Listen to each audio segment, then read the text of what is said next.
One day I was riding in a cab and I got a cell phone call of an artist wanting me to see their work. I get many of these calls, and it just, usually say, well, send us something. But the artist's voice was so urgent at the time, and the project was, when he started talking about communities doing a sewing project for the firemen, I became more interested. And then when I found out he was a few streets away, my partner and I, Caroline Kerrigan, rushed over there, and we were thrilled about just what happened when the door opened. I just knew it was a project that needed to be seen by the population now and as part of their healing process. So I guess you could say that I've always been obsessed with firefighters since I was a kid. What's not to love about them? They're part of this unshakable brotherhood, and it's like being a member in a really cool gang or something. If you think about it, they live together, cook together, and clean together, drive around in these shiny, bright red trucks with sirens, and they have these neat uniforms with reflective stripes and lots of other gear. But then when you get to what their actual job is, to fight fires, ultimately their enemy is fire, and how cool is that?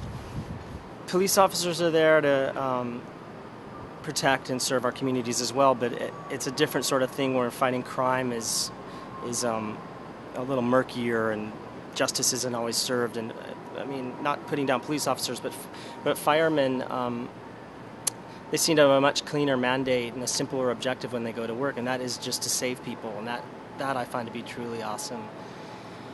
They pull people out of wrecked cars with the jaws of life. They provide emergency medical treatment, and they even climb trees to save cats. And then they all go back to their fire station, cook a meal together, watch TV, and hang out. And that sounds like a pretty cool job. In the mid-1990s, a good friend of mine gave me a box of back issues of this magazine called With New York Firefighters, which was basically just a monthly magazine for firefighters. And he found it at a garage sale. And he knew that I was a painter and that I was always looking for new images to paint. And I painted from photographs, and he thought I would appreciate the photography in the magazine.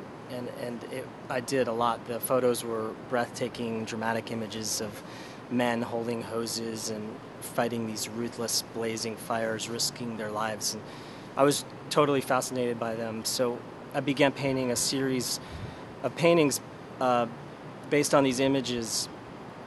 Originally, the series wasn't just dedicated to worshiping firemen and my lifelong love of firefighters.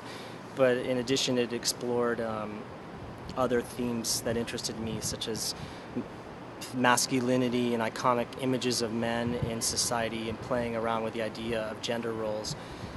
Some of the paintings were even poking fun of firefighters and playing with the whole boys club kind of aspect of it. And so I had a lot of fun with that series, and it was just something that I did in the end of the 1990s. I will never forget that morning in September 2001. I remember being woken up earlier than I had wanted to get up because I just kept hearing sirens going down my block. And I got out of bed and took my dog out for a walk. I live on 13th Street between 5th and 6th Avenue, so I went down to 6th Avenue like I always do, and my dog was doing her business, and I noticed that on the street, all these people were out of the stores and shops, and people were looking downtown.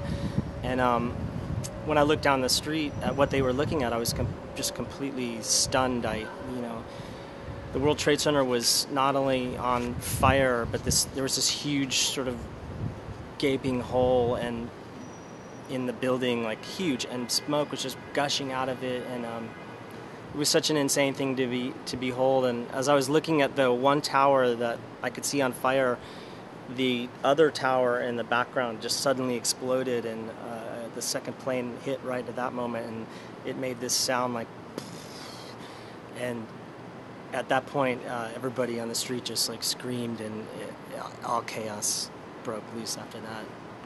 So I rushed my dog back to the apartment, and I grabbed my camera and ran outside again, and I didn't even really think about what I was doing, and like a lot of New Yorkers, I just found myself sort of walking down towards the World Trade Centers and taking point-and-shoot photos as I was walking down. It was like my eyes couldn't believe what I was seeing, so maybe subconsciously the reaction to take a lot of photos made sense as a way to record and confirm what my eyes couldn't begin to comprehend. So I walked down, almost all the way down to the buildings, and close enough to where I could see these tiny bodies like little leaves falling down from the upper floors.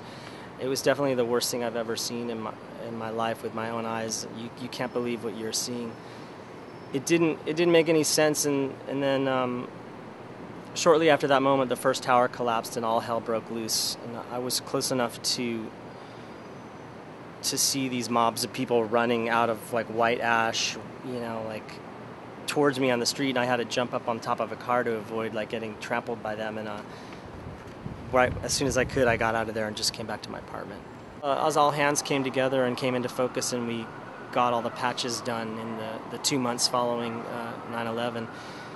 We had my friends and I had an idea of let's do a night of art and music out in Williamsburg and show the patch memorial and have bands play. And we put all the patches up in a small gallery, and across the street we had a night of music and just a night of remembrance, and it was a really great night.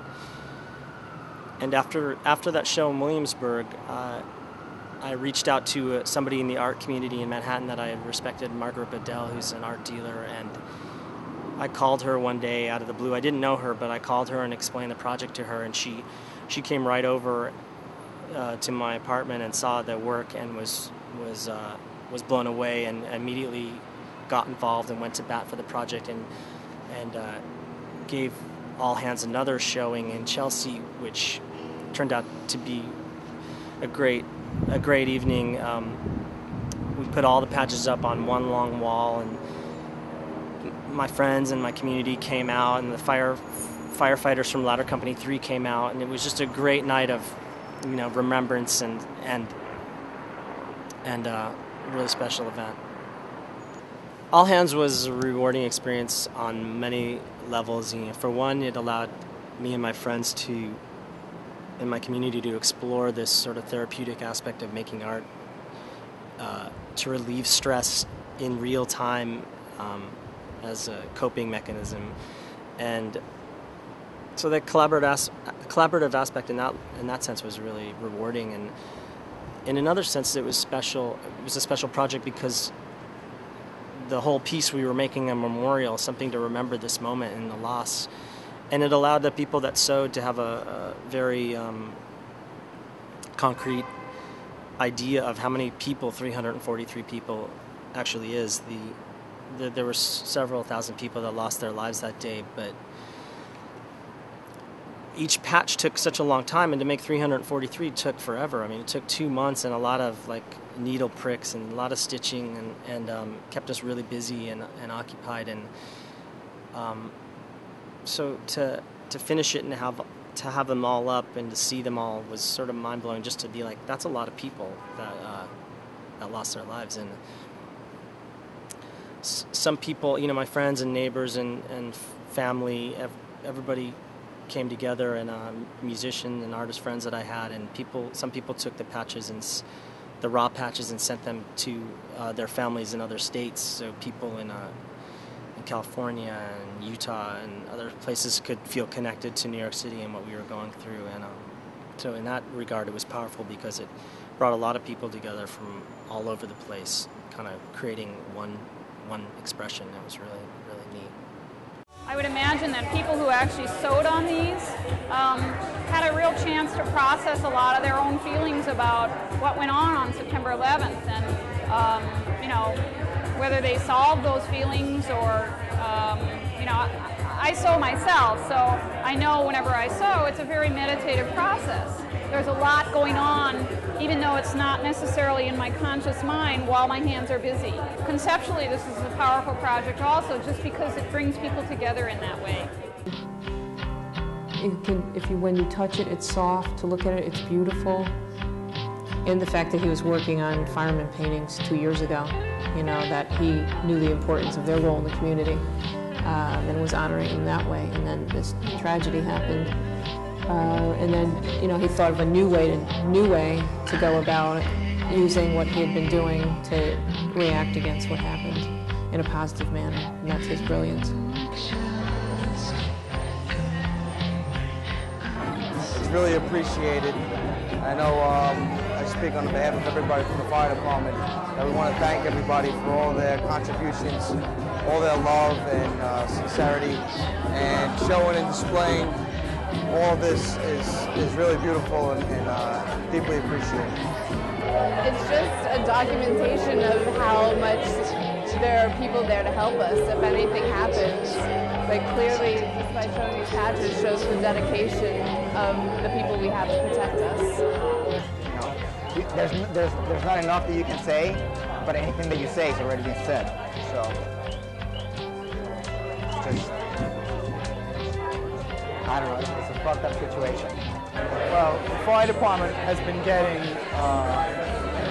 recognition, that we never had before, and it's a little, it's a lot actually. It's hard to believe how much affection people are showing in this way and in a lot of other ways.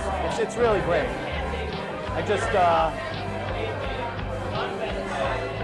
just wish it never happened, I'd rather things be the way they were when no one really even paid attention to us.